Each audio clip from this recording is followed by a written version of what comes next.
If you guys tuning in right now would like to call in, well, first of all, you need to, it's a little bit more complicated than we anticipated, but you need to add us to Skype at nerdy.show. But if you're calling us via a terrestrial phone, that's okay. You call that number, which is on the screen or has been on the screen or will be on the screen. Starts at 321. That's the official Nerdy Show line. If you call in via a phone, then we can add you, no problemo. We got a call. What we see? He's pointing at the phone number up there. Okay, so yeah. So either add us at nerdy.show on Skype, and then we'll call in and be able to add poor Colin and Kyle, who had to sit through that whole thing. Sorry, guys. On hold. Yeah, on hold. Actually, I'm watching the stream with everybody else. Like a plebe. Like a plebe. Ryan, Yes. let's ask you some questions right now. All right, so historically speaking, what was it like when you were added to when we started this whole score division? From your perspective, you were far on the outside. You and I had just been introduced via Nerdy Show host Luke McDuffie in the parking lot of a recording studio, and I mean, obviously magic happened, but I'm sure that was kind of unusual. Oh, we got a call. We'll come back to that. Did we lose him? Hey, caller, if you could call back, we almost got you, but just it takes a little perseverance because we got to finish up our thoughts and then we got to call back. It's a whole thing. We're all in this together, right? This is what happens when you have a ramshackle operation.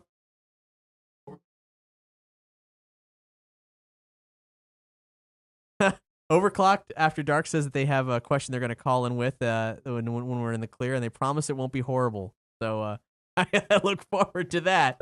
Setting the bar high. Yeah, I mean that should be Steve-O probably, who got you guys joined up and started the D&D music crew. Take us through book 2. Yes. When are we going back to that question right now? Yeah, I think we are. Okay. I think we got a call coming in. Okay. Wow, they keep teasing this guy. Ryan. Go ahead and answer. Let's tease the audience. God, finally. Is that Steve-O? We did yes. it. Hey. Jesus, it's so hard to get through to you guys. You must be really popular on like 4chan or something. We're super popular on the 4chisel. Hey, well, this is perfect. I was just asking Ryan a question about the getting things started with the score, and here you are. This is fucking great. Mm-hmm. Yeah, I know. This is the first time I've seen what he actually looks like, and he is dead sexy. We're also, just for the heck of it, we're adding in Galdap Jr., aka Mopkins. Oh, we're not doing that? He hung up. Okay, Mopkins, we know you're there. We'll call back when we'll resolve this question about the score. Call back. We're looking forward to it. All right, so the score. Well, when that happened, it was my first chance to actually do soundtracks for anything. I've always done more just playing in bands and stuff. But I always had a passion for that and like orchestral music and that type of thing. And so it was a great opportunity for me, but my equipment and knowledge of how to make it actually sound good at all was very limited. Everything I'd ever recorded up until then always sounded kind of like it was in a can. And so really, it's been fantastic for me because with Steve-O's guidance, I was able to find out what's actually out there and able to as far as samples go, to be able to make things that sound good and not just be like, hey, listen to this part I recorded and imagine if it was recorded by someone that knows how to make it sound good. And so it's been a fantastic journey for me. And then just as each episode requires different types of things, I've had to record types of music that I never would have thought I would do. So it's really just been a fantastic learning experience for me. What's been the most difficult thing that we've asked you to do? And this goes for either of you guys. Yeah. Oh. What do you think, Steve? You can go first, man. It's fine. Oh, well, I seem to have to try whimsical tracks several times to get them right, and I'm still not sure if I've gotten one right yet. We're going back to the island. We're constantly asking for whimsy. Don't so hard to nail. I think for me it was actually, and this is your fault, Cap. I can do adventurous music, I can do intense music, I can do rock, and I can do very obvious like softcore pornography music. But But when you asked me to do Jamela's theme and you wanted it to be mysterious yet sensual, that was a really, really big challenge for me. You nailed it, though. Yeah, but I mean, the thing is, it's so hard to approach that barrier of seductive without crossing over into lewdness, especially when it comes on a medium that doesn't allow you to vocalize in like words. Yeah, obviously, I wouldn't want your theme to have lyrics to be seductive. It's not the same. Right. So that was a huge challenge, and I'm actually like, that's probably one of the tracks I'm most proud of working on with you guys for. So. Oh, I'm glad, man. I love Jamela's theme. I think you did a bang up job. And, you know, for listeners, one of the Steve-O's original versions is actually kind of like a techno dance mix of it, and I've been sitting on it waiting for this like perfect opportunity to use it. So we have a techno dance remix of Jamela's theme out there. I want a copy of that. You'll release it when I send you the version of Never Gonna Buy You Lunch with lyrics. Yeah, I want to hear that too. But I mean, going back to the score real fast, I've never done this kind of stuff before, and collaborating on it was just such an awesome experience. I've never really tutored anybody, and I've never been able to work on something where, they're describing the scene, you're adding to the imagination, but you need to nail the right feeling for the music. And it was never the easiest thing in the world. You guys would send tracks back and say, no, we need this to be more mysterious. We need this to be less in your face. And it was extremely difficult, but still one of the most rewarding things I've had a chance to work on. That's wonderful. I didn't even know. Are we gonna get a team up? One more team up, level 99? I'm sure we will. Ryan right Sharp, now, McQuinn?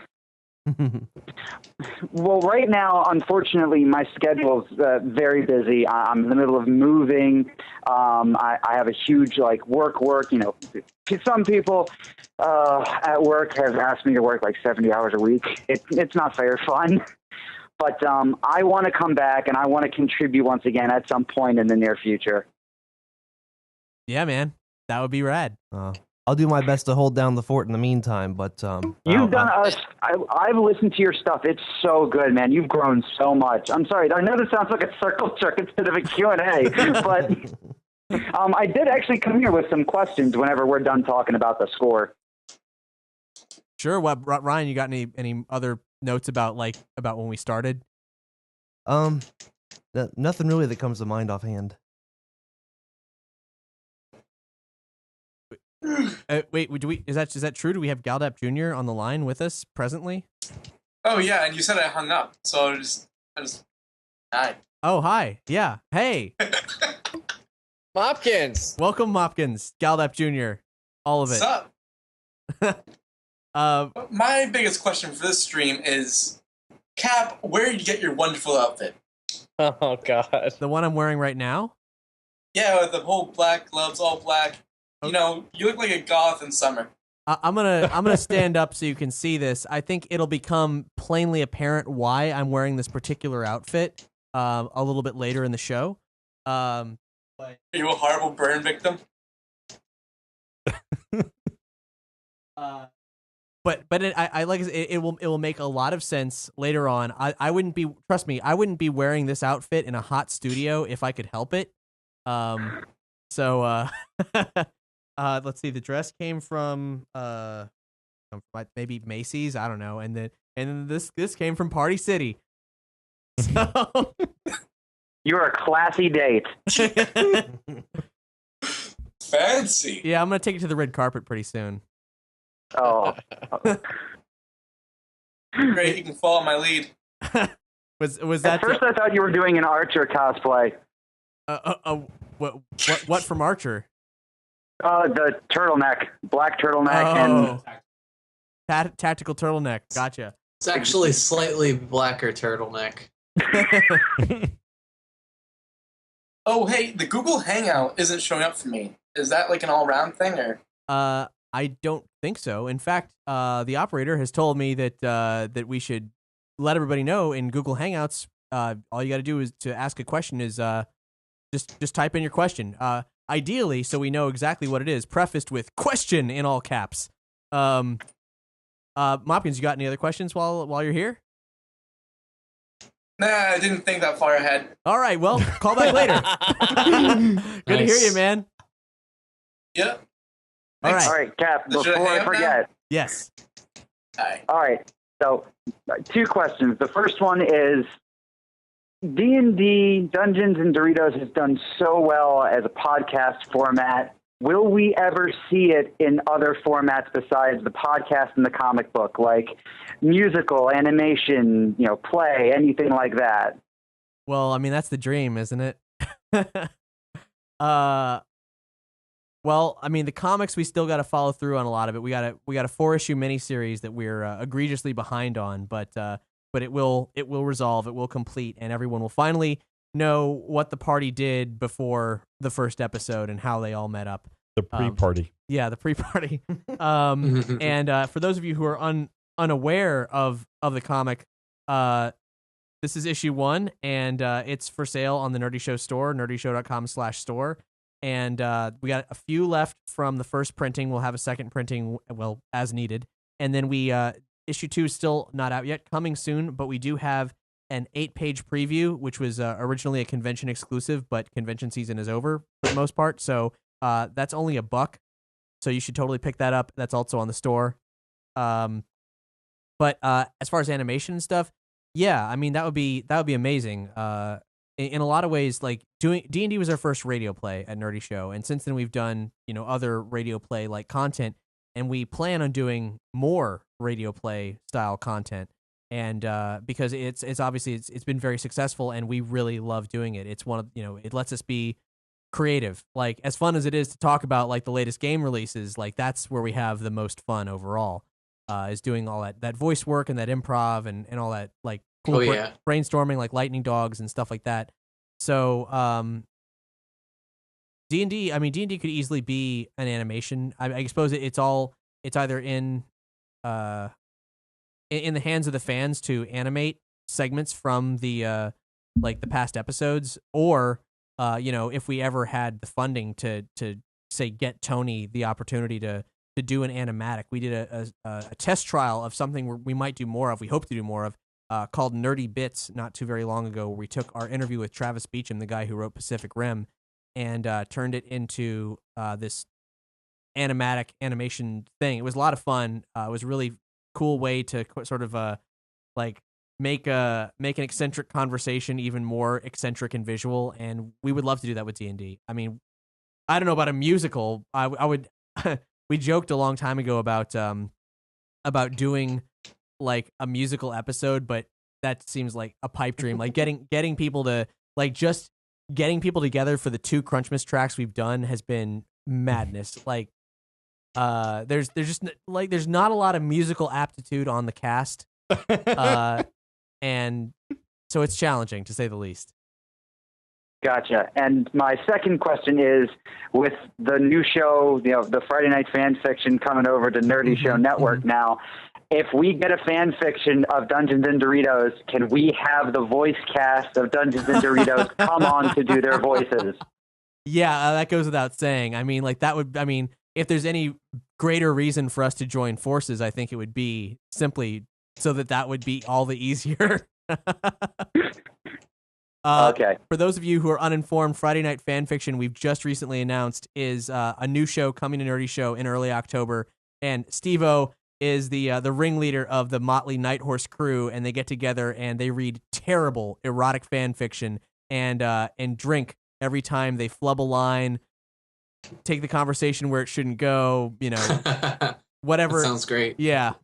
It's a community participation thing, so a new episode comes out every Friday, but every Monday there's a live recording session where anybody, including the fan community, can jump in and read along with them and get drunk along with them. And we want to get drunk along with you, so that was the reason for my question. Yeah, no, it's man, I invite it, and every now and then, I look to see if there's been any sexually explicit Rule 34 D&D stuff out there. To the best of my knowledge, it hasn't happened. But when that has happened, then I'll know we made it. Illicit, so. All right. Well, now, unfortunately, I've got to go because I've got to open MS Paint and take care of that obvious lack of wonderful media. Yes. Yes. Do it. Well, if you have any other questions for me about the score, let them rip. Otherwise, I'm going to get out of here. We got another call coming in, so I guess that's what we'll do. Thanks so much, Steve-O. It's awesome hearing from you, man. Hey, good talking to you, Steve-O. Yep, it's always a pleasure, guys. I'll talk to you later. See you, man. All right.